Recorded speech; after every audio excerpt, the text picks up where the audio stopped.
Well, good afternoon, everyone, ladies and gentlemen. My name is Jamie Houghton, and I have the honor of serving as the chairman of the board here at the Met.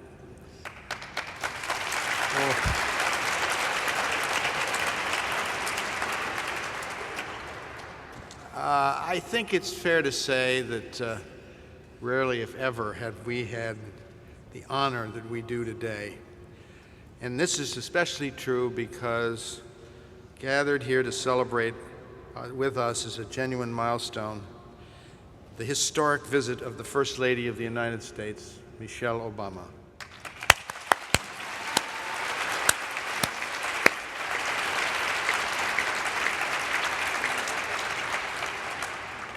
And on behalf of this entire institution, on behalf of the trustees and the staff, we welcome Mrs. Obama to our museum, truly the People's Museum. We thank her for gracing today's dedication as we unveil our newest space for visitors from around the city, around the country, and around the world. The completely redesigned American Wing, which you're in now. And we thank her above all for symbolizing, for so many of us, just like this new space, the absolute best that is American. And now, without further ado, let me introduce the museum official who will host this afternoon's ceremonies. And she is an accomplished woman in her own right, our president, Emily Rafferty.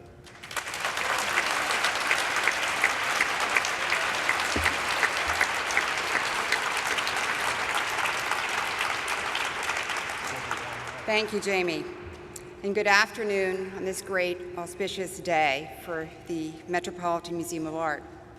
It's a thrill to add my welcome to all of you, as well as to this brilliant gathering of local and national leaders to rededicate the American Wing, the gateway to the exploration of America's artistic and cultural heritage, and to cut the ribbon, which will be out there shortly, for the ravishing Charles Engelhard Court, where we are gathered together this afternoon. Everywhere we look today, at the works of art and at the people assembled here to celebrate with us, we see a rainbow of styles and forms, faces and voices that make up the glorious mosaic that is the Met, that is New York, that represents the best of America, from our youngest school visitors to our most loyal and generous trustees and friends of many decades standing. Thank you all so much for coming. I'm privileged to introduce our speakers today, and following their remarks, of course, we will hear from the First Lady and ask her to do the honors and cut the ribbon, officially reopening the wing. A great moment of pride for the museum and the nation.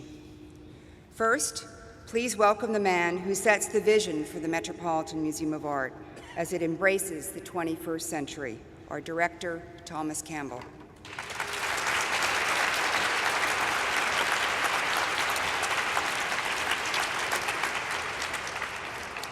Thank you, Emily, Jamie. Senators, Governor, Mr. Mayor, and all the great friends and distinguished supporters of this institution who have gathered here today for this extraordinary moment in the long history of the Metropolitan Museum of Art. Until today, Diana, the golden lady with the bow and arrow in the center of the vast room, was the First Lady of the American Wing.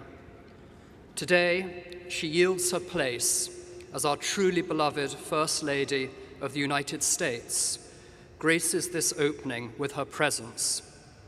It is a great honor for the 2,000+ members of staff who work at this institution, and indeed for all Americans whose cultural and artistic legacy is presented in these new galleries. We are sitting in one of the signature spaces of the Metropolitan Museum, the Charles Engelhard Court, the subject of a multi-year renovation, along with the galleries contained in the building behind me. I cannot let the moment go by without noting that the early 19th century facade is that of the branch bank, Federal Bank of the United States, which originally stood on Wall Street. Please forgive me if I boast just a little bit by noting that long before President Obama saved more than a few banks himself, the Met did its best to set a good example. In conjunction, this courtyard and the rooms beyond now provide a glittering repository for the greatest collection of American fine and decorative arts in existence at any museum anywhere. As you look around, you will see architectural components, iconic sculptures, a stellar collection of decorative arts, ceramics, furniture, silver, and glass. And beyond the facade, we have a new installation of 20 period rooms dating from 17th century Puritan New England to early 20th century Minnesota.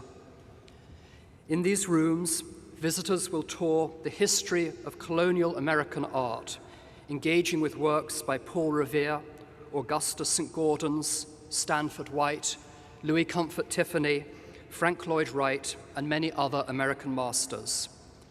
As a whole, they provide a unique opportunity for us to gain understanding and appreciation for the life and aspirations of early generations of Americans.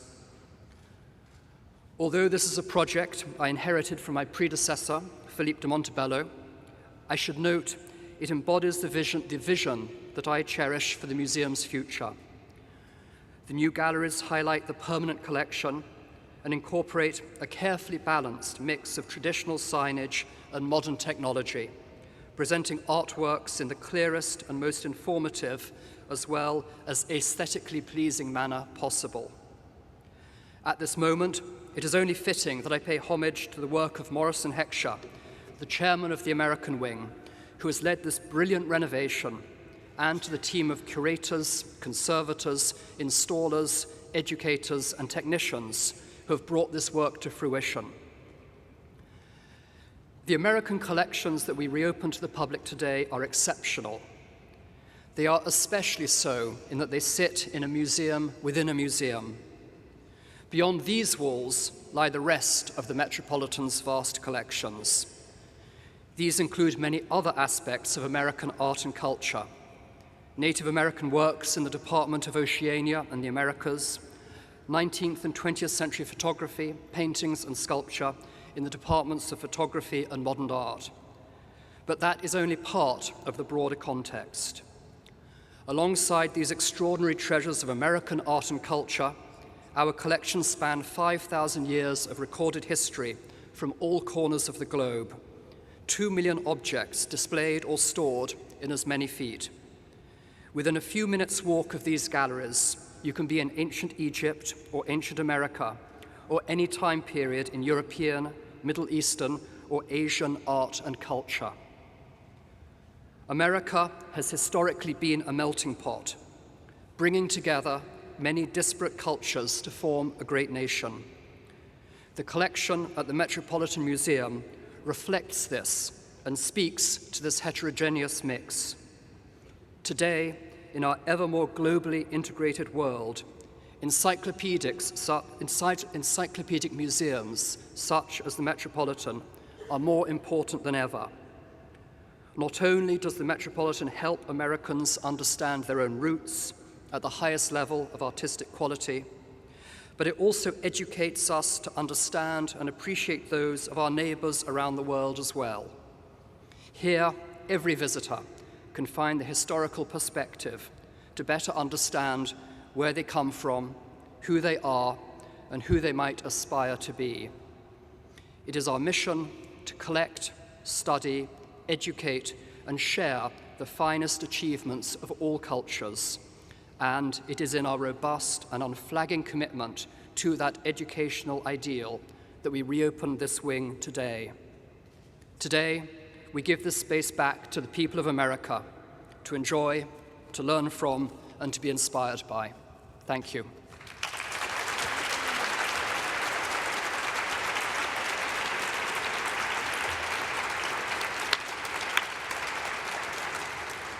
Thank you, Tom.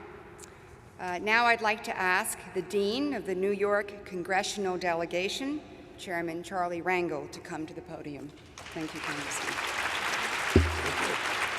Thank you, Madam President, Mr. Director, Mr. Chairman, my colleague in Congress, Congressman Maloney.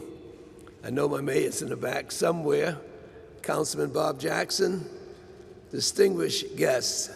What a beautiful morning, a beautiful edifice, a beautiful First Lady.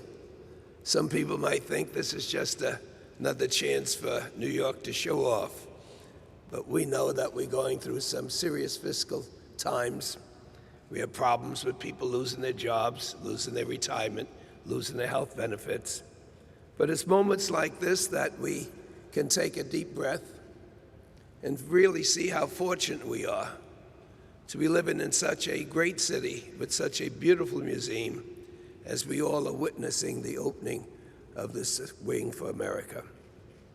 It seems to me, too, that we're blessed to have a president that with the American Reinvestment and Recovery Act has finally got this country on a sound fiscal course. He's going to have us in the Congress provide health care for all Americans, to provide education so all of us will have the opportunity, really, to enjoy a better life. And even more importantly, he shares his wonderful and beloved wife, not just with us in this city and country, but throughout the world. So it's really times like this that we have to take advantage of the blessings that we do have. I congratulate all of the people that made this wonderful day possible. And I feel so proud to be an American, proud to have a president as we do, and proud that we have Michelle Obama to share this morning with us. Thank you.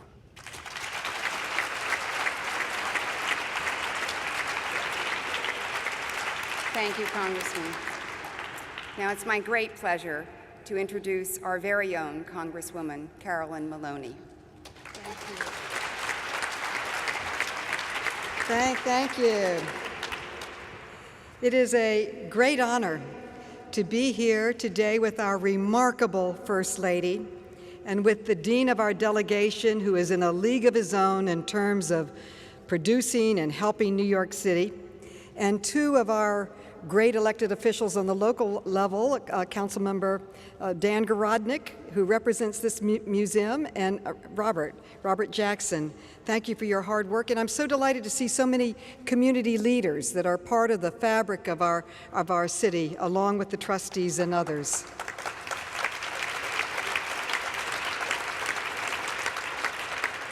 It seems so very fitting that here in one of the greatest cities in the world, in one of the greatest cultural institutions on the planet, we open a new American wing. Just as America is opening the history books to write a bold new chapter in our culture, in our economy, and in our relationship with the rest of the world. I congratulate Emily Rafferty and Thomas Campbell, the generous contributors, the wonderful conservators, curators, and architects who made this renovation possible. It took a lot of people to make this project work. New York is fortunate that the Met has such generous donors and talented experts who have given their hearts and souls to this project. Thank you.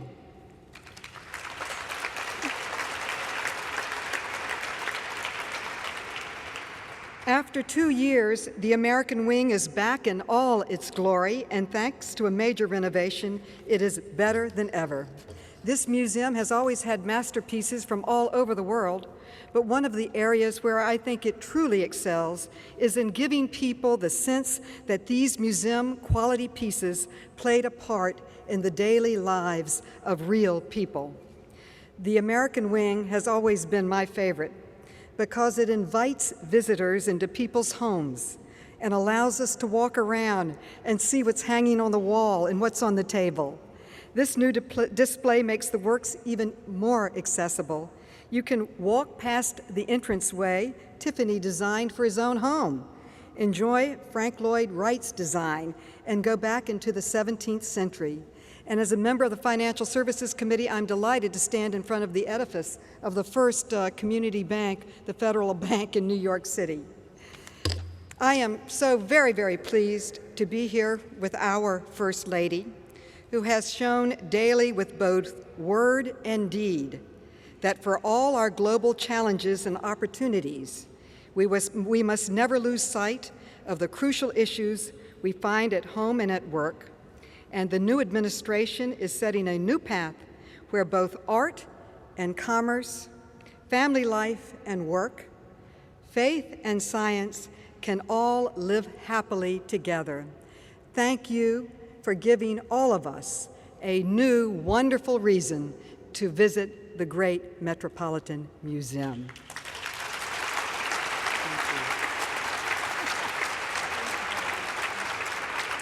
Thank you, Congresswoman. Before we continue, I'd like to acknowledge some other officials gathered here today. And for us, they are individuals who are integral into the daily life of this museum and for whom we could not do without each and every one of you, and we are so grateful. City Councilman Matthew Eugene, Dan Garodnick, Robert Jackson, Deputy Mayor Patty Harris, and Kevin Cheeky, Commissioner of Cultural Affairs Kate Levin, Commissioner of Landmarks Preservation Robert Thierney. Thank you all so much. We are very much in your debt. And now, ladies and gentlemen, if you will wait 1 second, we will have a special introduction. Ladies and gentlemen, will you please welcome Mayor Michael Bloomberg, Senator Kirsten Gillibrand, and the First Lady of the United States.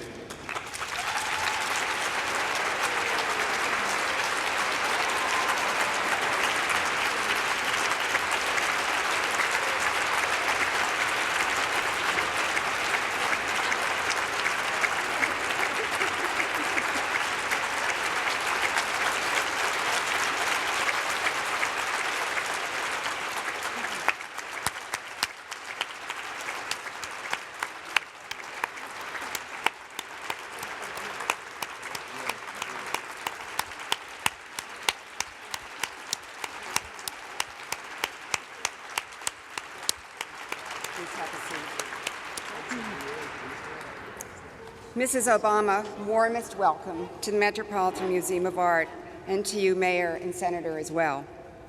And now, a man who is the champion of arts and culture in this great city, and our most distinguished mayor, Michael Bloomberg.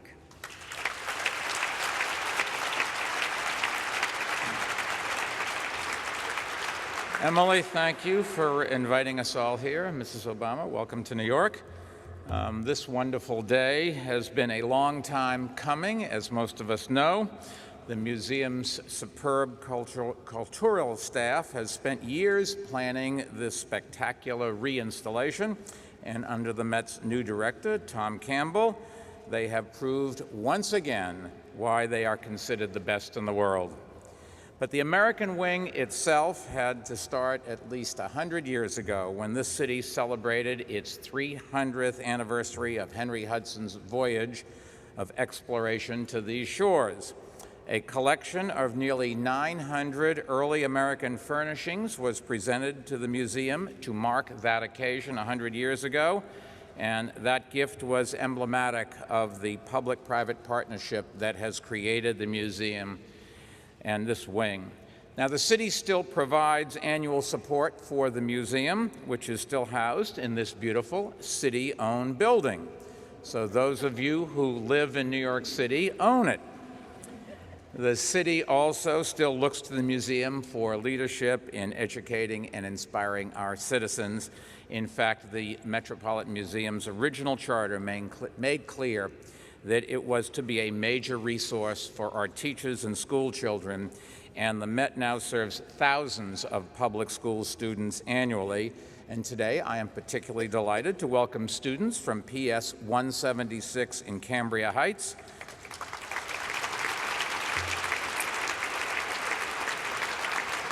from PS 325 in Harlem, LaGuardia High School, and from Beacon High School, which draws students citywide.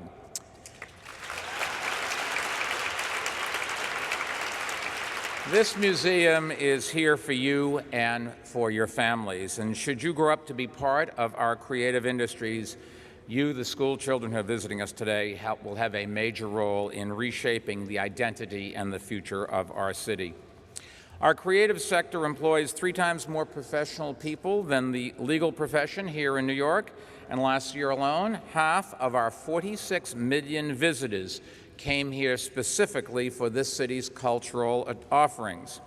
As everybody recognizes, Emily does a really extraordinary job of attracting visitors to our cities as head of NYC and Company, including the exciting public arts events like the Gates that define New York as an artistic mecca. Our administration is one of the largest arts funders in the country, not just because of the benefit to our bottom line, but because of what culture does for our quality of life. Cultural organizations are among the most innovative social service providers, and they are major agents of community revitalization. And in a world where talented people can work anywhere, this is increasingly essential to our ability to attract and retain hundreds of thousands of foreign-born immigrants, students, and people from around the U.S. each year. I don't think it's any secret that our city and our nation faces enormous economic challenges. But I can tell you one thing we won't do in response. We won't abandon our commitment to arts organizations or parks or the other public investments that make our city great.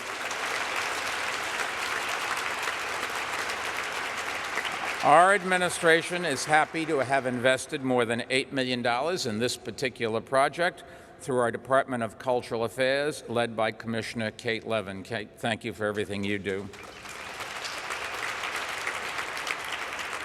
And I should also recognize First Deputy Mayor Patty Harris, who works for Kate.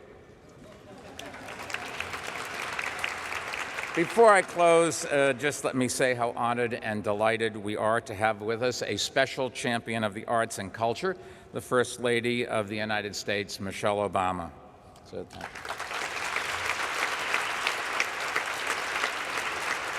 Mrs. Obama, on behalf of 8.4 million people, welcome to our city.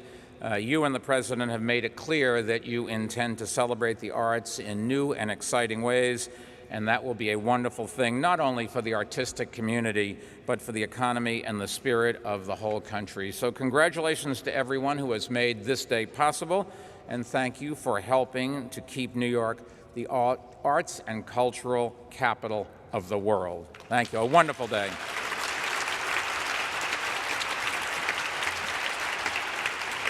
Thank you, Mayor Mike.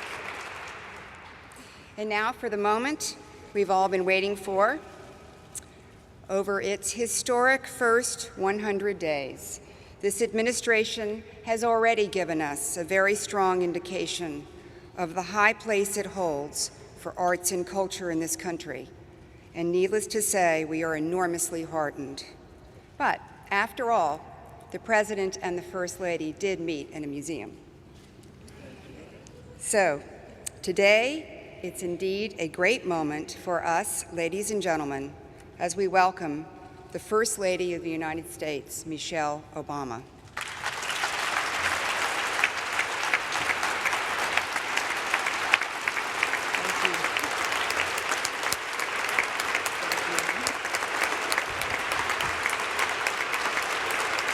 Thank you.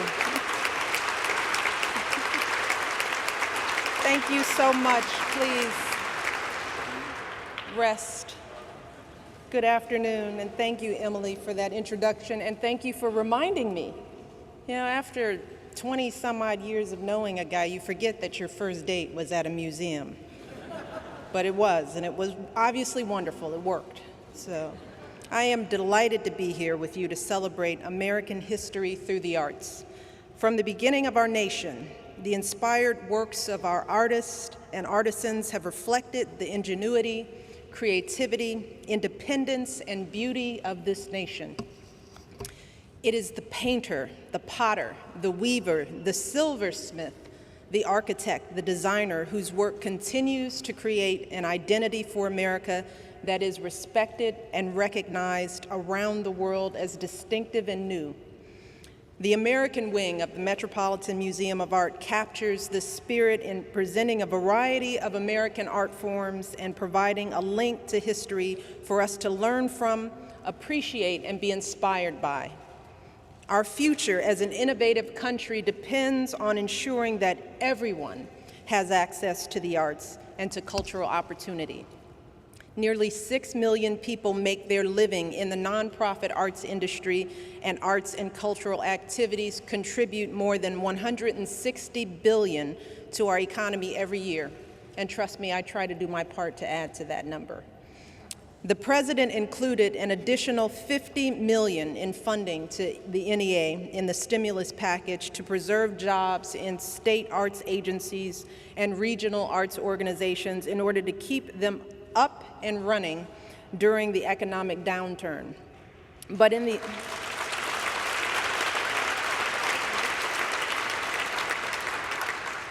the intersection of creativity and commerce is about more than economic stimulus. It's also about who we are as people.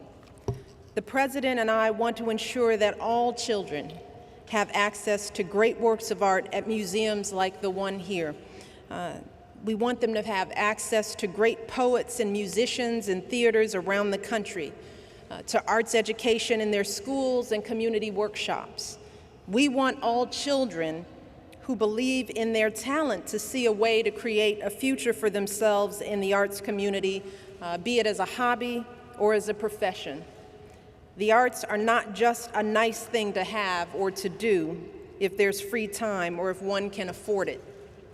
Rather, paintings and poetry, music and fashion design, and dialogue, they all define who we are as a people and provide an account of our history for the next generation. The President recently nominated renowned theater producer Rocco Landsman to chair the National Endowment for the Arts. Rocco's entrepreneurial spirit and his commitment to being a bridge between the philanthropic, nonprofit, and commercial arts community will ensure that all types of art and creative expression are provided fertile ground to live and to grow. And that's what we hope to do at the White House. That's what we've been trying to do at the White House.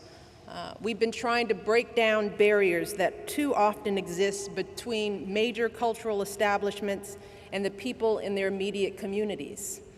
To invite kids who are living inches away from the power and prestige and fortune and fame, we want to let those kids know that they belong here too. I want to applaud the Metropolitan Museum of Art for all the outreach that you do, for having kids like these here today to be involved in this and to experience this and to share this with us, because this is your place too. So we're very proud of the Met for the work that they've done. So we are excited. Thank you for including me. And now we can get to we're going to cut the ribbon now. Thank you so much.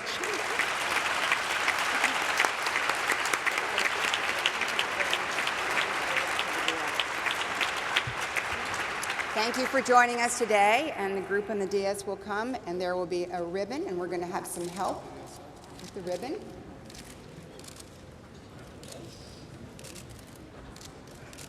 Wow, that was a serious ribbon. This is a serious museum.